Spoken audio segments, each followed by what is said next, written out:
आज हम जाने वाले हैं अलग अलग लीला स्थलियों को विजिट कर। होटल के रिसेप्शनिस्ट से भी बात कि आप लोग अगर कभी जगन्नाथपुरी जाएं तो आप लोगों को कोई दिक्कत ना हो। हमने देखा कि बहुत सारी मोटी मोटी बड़ी बड़ी लकड़ियां रखी हुई थी, और वो किस लिए रखी थी? सबसे पहले हरिदास ठाकुर की समाधि पर। अच्छा, बीच में एक चीज हुई, हम लोग ना रास्ता भटक गए थे, गूगल मैप देखते देखते जा रहे थे। उन्होंने ही ये प्रेडिक्ट किया था आने वाले समय में ऐसा होगा कि विदेश के लोग आके यहाँ पे हमारे साथ मिलकर हरिनाम संकीर्तन करेंगे। He was already a liberated soul, लेकिन उसके बाद भी वो हरिनाम का जप करते थे। अपनी माला को कभी भी उन्होंने 3 लाख नाम से कम नहीं किया। चैतन्य महाप्रभु इसी प्लेस पे रहते थे और यहाँ पे ही वो बहुत एक्सटेसी में रहते होंगे। गंभीर के पास इस निर्जन स्थान पर रहने लगे जहाँ पर आज सिद्ध भक्त। हरे कृष्णा एवरीवन। सो आज हम जगन्नाथपुरी के सेकेंड डे के एक्सपीरियंस पे चर्चा करने वाले हैं। हरे कृष्णा। सो आज हमारा दूसरा दिन है जगन्नाथपुरी में, और आज हम जाने वाले हैं अलग अलग लीला स्थलियों को विजिट करने, जहाँ पे बहुत बड़े बड़े भक्त हुए हैं और किस तरीके से उन्होंने जगन्नाथ को देखा, उनको प्रेम किया और उनकी भक्ति की, ये सब कुछ हम देखने वाले हैं।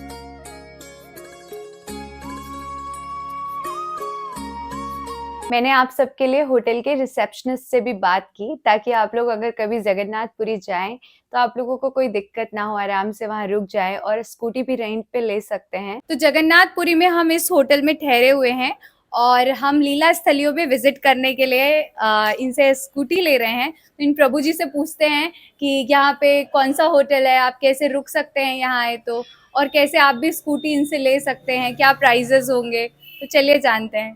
प्रभु जी बताइए। जैसे कि मैम हमारा एड्रेस, होटल का एड्रेस है कचेरी रोड, होटल जगदीशपुरी। जैसे कि आपको स्टे करने के लिए मैम, जैसे कि हमारा आपको घूमने के लिए गाड़ी वगैरह चाहिए होगा तो, और मंदिर के पंडित जी वगैरह चाहिए होगा तो होटल के सर्विस के लिए सब कुछ भी हो जाता है। और जैसे स्कूटी लेंगे तो स्कूटी आपको पर हेड 600 रुपये आ जाता है। 600 रुपये जी जी पड़ेगी जी पर जी हेड। मैम।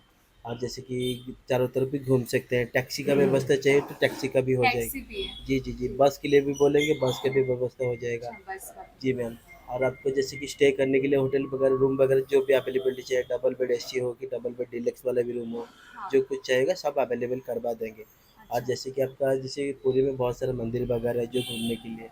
उत्तर और दक्षिण में जैसे कि गुप्त वृंदावन, शंकर चज्य मठ, तोता गोपीनाथ, बेड़ी हनुमान, सुनर गौरंग, नरेंद्र तालाब, चाना जी का, मौसी जी का घर और ससुर जी का घर है, तो सब पूरा। अरे वाह, जगन्नाथ के पूरे रिश्तेदार है जी जी मतलब जी ये। जी जी, पूरा पूरा घूम सकते हैं मैम। और मंदिर भी इधर से भी पास में है, जैसे कि 700 to 800 मीटर्स। हाँ। और बीच जाने के लिए आपको 500 to 600 मीटर्स। हाँ, जी मैम। मंदिर यहाँ से बहुत जी पास जी है। जी जी, पूरा तो पास है आप मैम। एक बार अपने होटल का नाम बता देंगे और रूम जी, के क्या प्राइसेस वगैरह होंगे, जैसे कि थोड़ा मैम बहुत आपको आइडिया दे डबल दें। बेड एसी आ जाता है 1650, 1650 रुपये। हाँ। और डबल बेड एसी डीलक्स का आ जाता है 1850 रुपये। हम्म। 3 बेड डीलक्स आ जाते हैं तो 2000 रुपये, 2000 रुपये आ जाता है। 4 बेड वाला भी है, 2500 का आ जाता है मैम।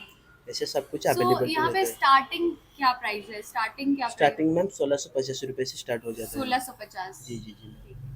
रूम्स तो अच्छे हैं सब, है जी ना? जी ma'am, thank you so much जी मैम। जी। आपके होटल का एक बार नाम बता दीजिए। मैम हमारा होटल का नेम है होटल जगदीश पुरी। अच्छा। हमारा वो एड्रेस भी बता देता हूँ, कचेरी लेन, हाँ। हेड पोस्ट ऑफिस के सामने हमारा होटल है मैम। अच्छा। जी जी जी ma'am. Okay, thank you so welcome sir. Much. Hare Krishna, Hare जय कृष्ण। जगन्नाथ। जय जगन्नाथ।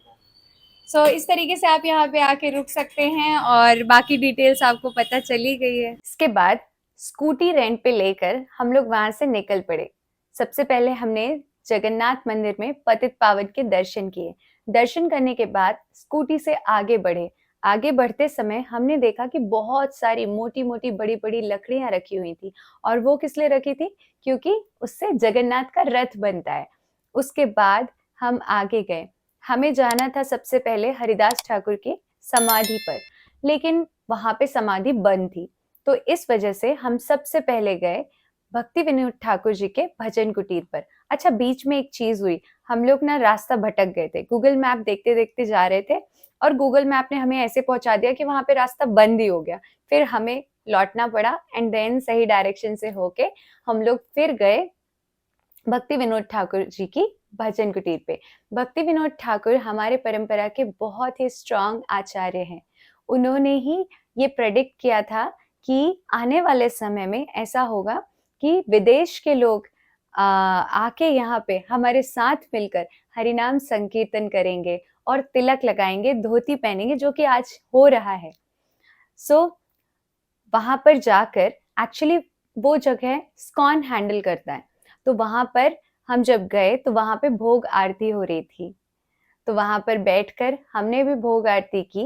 प्रभु ने वहां पे मृदंगा प्ले किया एंड उसके बाद हम लोग यशोमती नंदन ब्रजबर नागर, ये भोग आरती के बाद नीचे आ गए। नीचे आकर वहां पे हमने प्रसाद ग्रहण किया।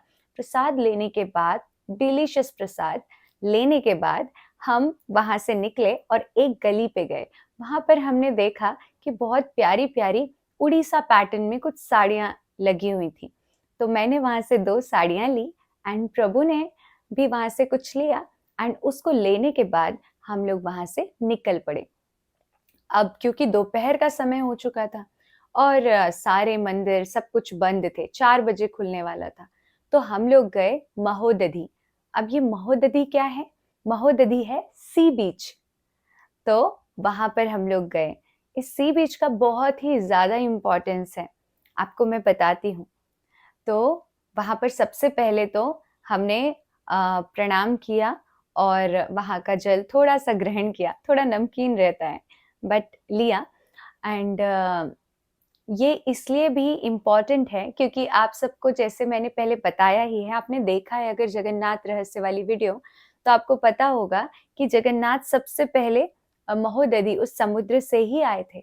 और एक और चीज है जो इसको बहुत इंपॉर्टेंट बनाती है, उसके लिए आपको ये बात सुननी पड़ेगी। ये बहुत ही मैस्मराइजिंग लीला है।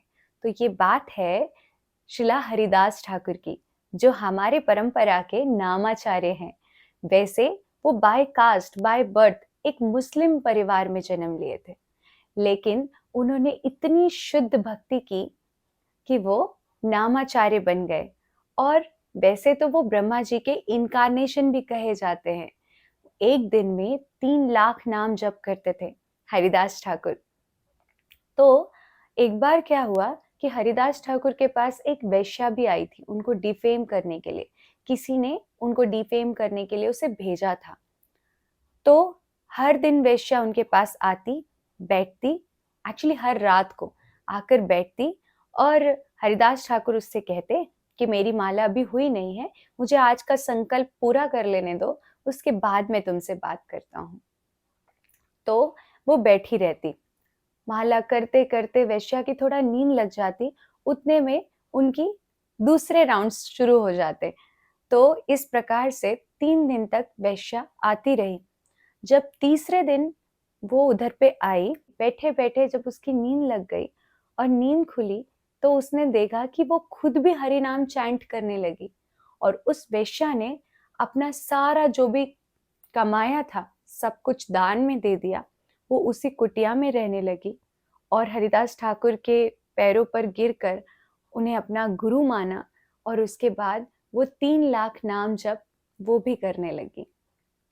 इस प्रकार हरिदास ठाकुर वहां से निकल गए और वेश्या वहां पे रहकर ही एक शुद्ध भक्त बन गई और वो दूसरों को भी हरि भक्ति का प्रचार करने लगी। एक बार ऐसा हुआ कि हरिदास ठाकुर हरिनाम करते थे, वो बाय कास्ट मुस्लिम थे, तो मुस्लिम लोग बहुत विरोध करते थे। ये बात वहां के काजी तक पहुंच गई। काजी ने उन्हें बुलाया और बोला कि अगर तुम ये हरिनाम करना बंद नहीं करोगे, हरे कृष्ण महामंत्र बंद नहीं करोगे, तो तुम्हें हम पनिशमेंट देंगे। तो उन्होंने बोला ठीक है, दे दो। तो उस काजी ने बोला कि हरिदास ठाकुर को 22 बाजारों में ले जाके कोड़े से पीटो, जब तक इनकी मृत्यु ना हो जाए तब तक पीटो, और अगर इनकी मृत्यु नहीं हुई तो मैं तुम लोगों को मार दूंगा।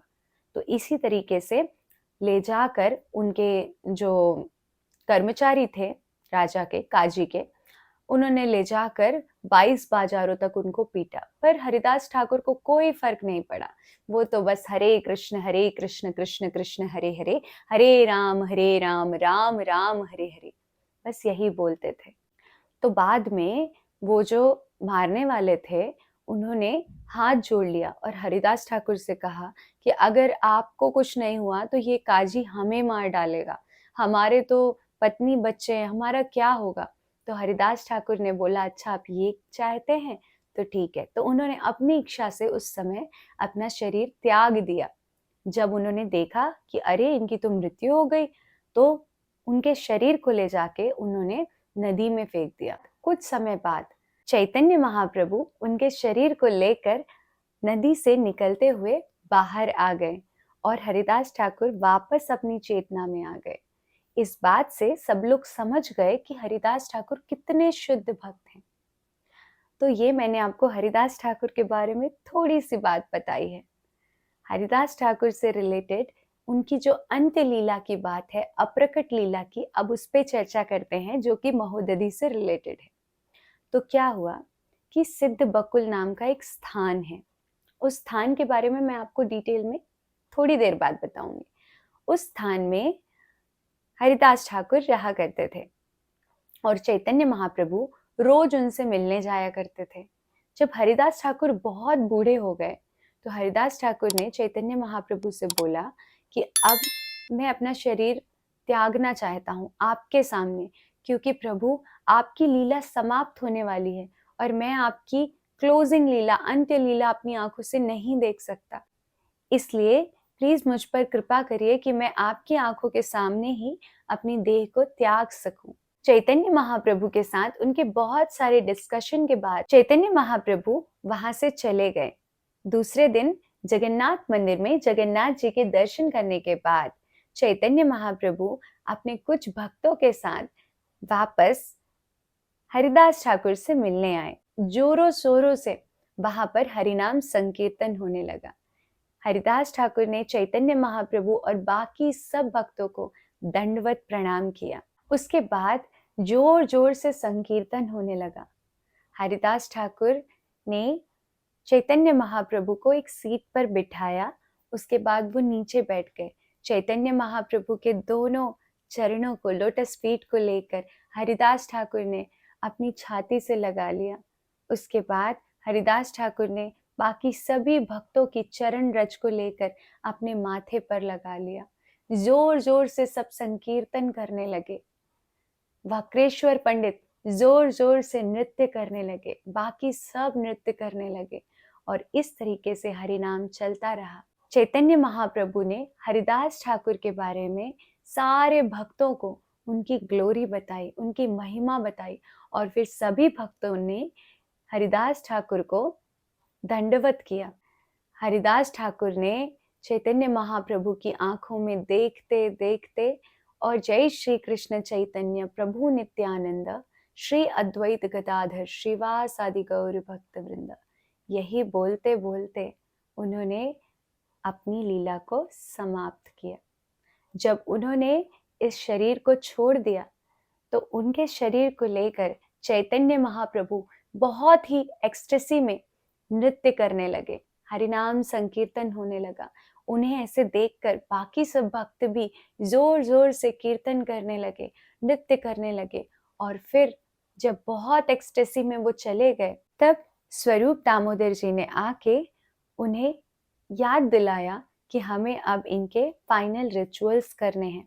उन्हें एक पालकी में बिठाकर समुद्र तट पर ले जाया गया और समुद्र में जाकर महोदधि में जाकर चैतन्य महाप्रभु ने उनकी ट्रांसेंडेंटल बॉडी को स्नान कराया और उसके बाद ये घोषित किया कि आज से ये महोदधि प्लेस ऑफ पिलग्रिमेज है, यहाँ पे सबको आकर स्नान करना चाहिए। फिर उसके बाद वहीं पे उनकी समाधि बना दी गई। उनकी जपमाला बड़ी सी हरिदास ठाकुर की आज भी उस समाधि मंदिर में उनकी समाधि के पास ही है।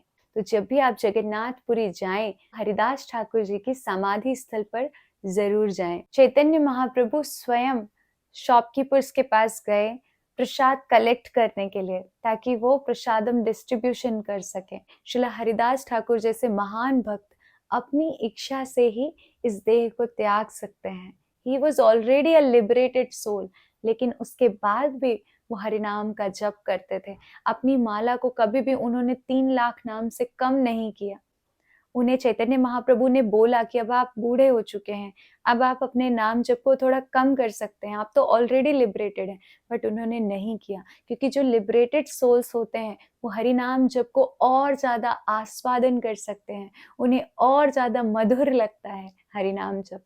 कुछ देर तक महोदधी बीच पे हम लोग बैठने के बाद, ऐसे ही चर्चा करने के बाद जगन्नाथ की लीलाओं पे, वहां से हम निकल पड़े और वहां से हमने स्वर्ग द्वार भी देखा। हरिदास ठाकुर जी की समाधि पर गए और समाधि पर जाने के बाद हम सिद्ध बकुल पे गए।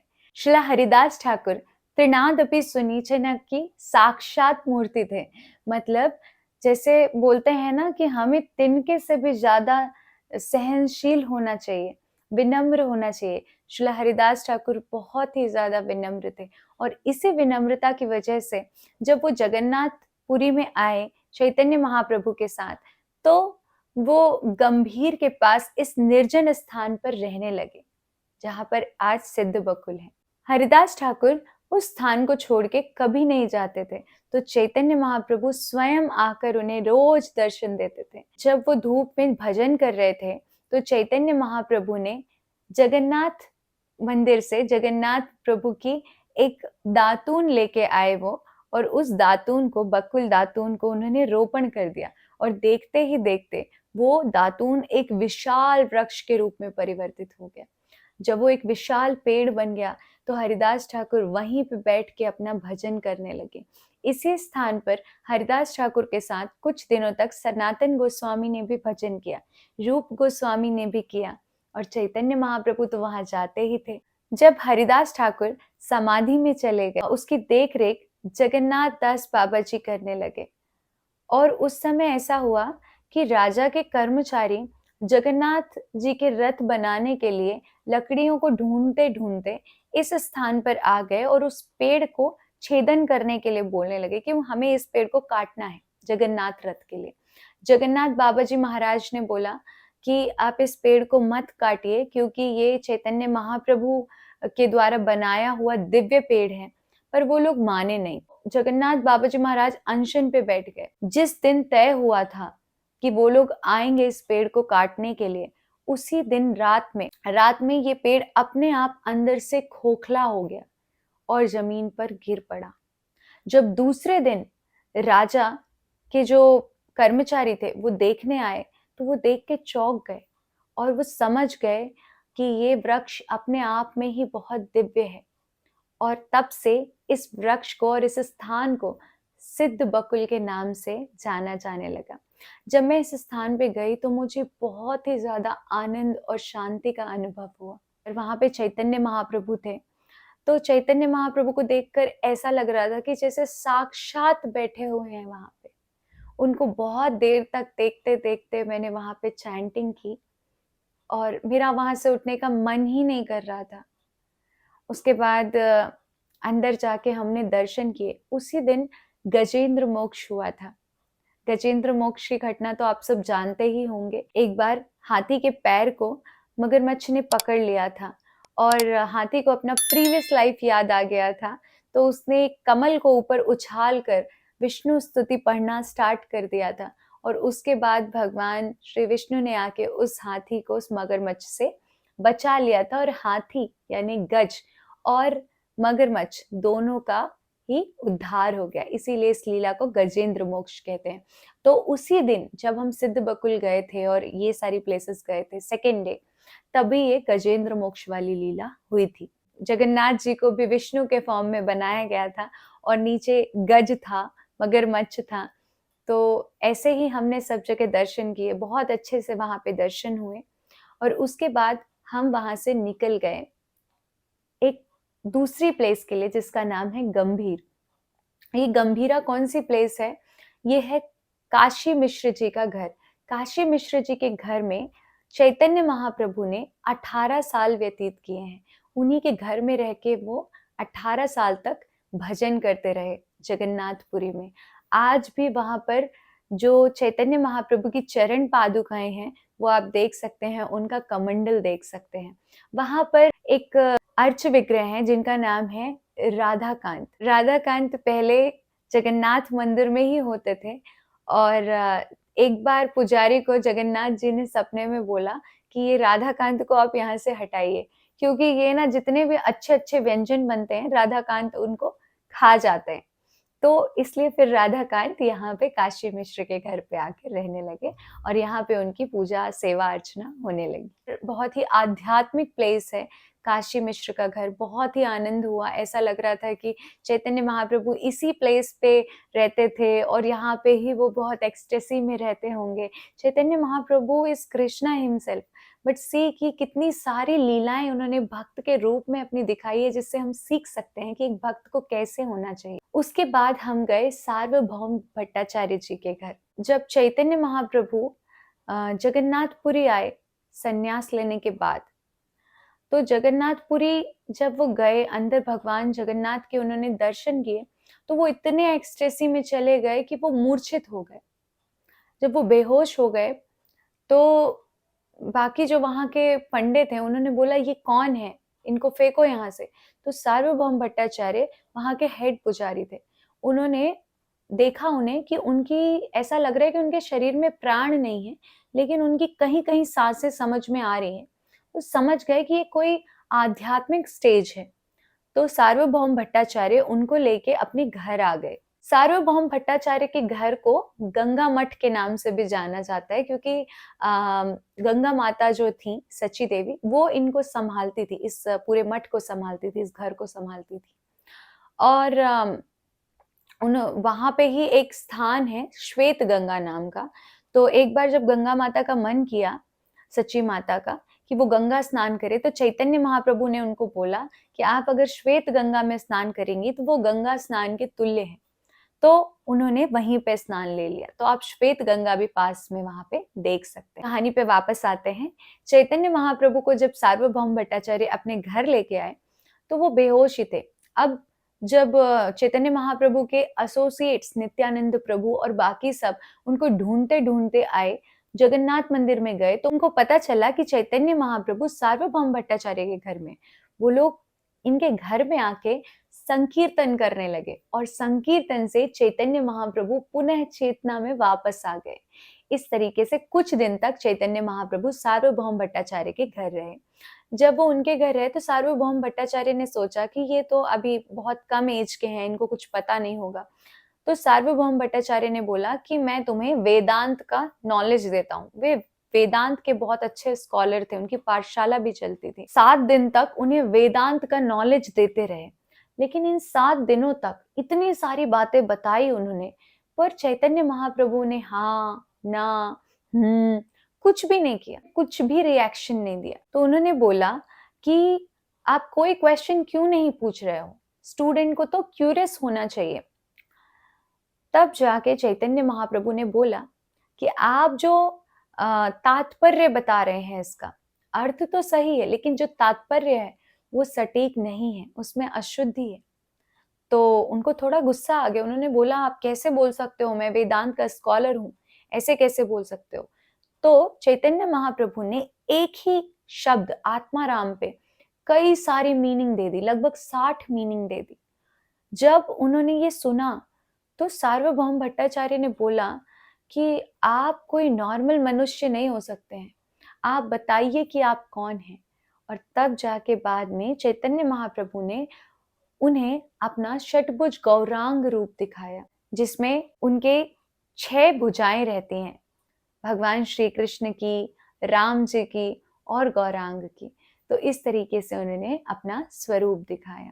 हम वहां पे बैठे, कुछ देर तक उनकी लीलाओं को पढ़ा, दर्शन किए। इसके बाद हम लोग वहां से चले गए और जाकर हमने जगन्नाथ मंदिर में जगन्नाथ के दर्शन किए, वहां पे कीर्तन किया और बहुत अच्छे से जगन्नाथपुरी के आनंद को, आध्यात्मिक आनंद को महसूस किया। जगन्नाथ प्रसाद लिया आनंद बाजार में और उसके बाद जाके हम अपने होटल में जाके सो गए। दूसरे दिन की जो लीलाएं हैं, पास टाइम प्लेसेस हैं, वो मैं आपको नेक्स्ट वीडियो में बताऊंगी। So will meet in next video. आपको ये वीडियो कैसा लगा, आपको क्या समझ में आया, क्या अच्छा लगा, या आप किसी और टॉपिक पे भी वीडियो चाहते हैं, जो भी है आप प्लीज कमेंट बॉक्स में बताइए। और वीडियो अच्छी लगी हो तो ज्यादा से ज्यादा इसे शेयर करें। Thank you so much. Hare Krishna.